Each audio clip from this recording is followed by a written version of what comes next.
ছাত্রদল সন্দেহে চট্টগ্রামে মেডিকেল কলেজের তৃতীয় বর্ষের ছাত্র আবিদকে পিটিয়ে হত্যার মামলায় খালাস পাওয়া সব আসামিকে নিম্ন আদালতে আত্মসমর্পণের নির্দেশ দিয়েছেন হাইকোর্ট। একই সঙ্গে তাদের খালাসের রায় কেন বাতিল করা হবে না মর্মে রুল জারি করা হয়েছে। রিভিশন আবেদনের প্রেক্ষিতে জাকির হোসেন ও সৈয়দ জাহেদ মনসুরের হাইকোর্ট বেঞ্চ এই আদেশ দেন। 2011 সালের 19 অক্টোবর চট্টগ্রাম মেডিকেল কলেজের হোস্টেলে ছাত্রলীগের নির্যাতনের শিকার হয়ে 21 অক্টোবর হাসপাতালে মারা যান আবিদ। কলেজের ভিপি মফিজুর রহমান সহ 22 জনের নামে মামলা করে আবিদের মামা।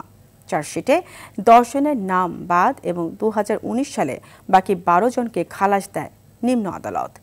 মামলার বাদীকে জেলে পাঠানো সহ নানা হুমকি ধমকির কারণে রিভিশন মামলায় দেরি হয়েছে বলে জানান অ্যাডভোকেট শিশির মনির। এবং সেটা মেডিকেল কলেজের হোস্টেলের মধ্যে, এই জন্য এটির সিসিটিভি ফুটেজ আছে, সব কিছুই আছে, কিন্তু তখন তা অনেক কিছুই ডিস্ট্রয় করে ফেলে। রাজনৈতিক কারণে প্রভাব খাটিয়ে এই মামলার বিচার হইতে দেওয়া হয়নি।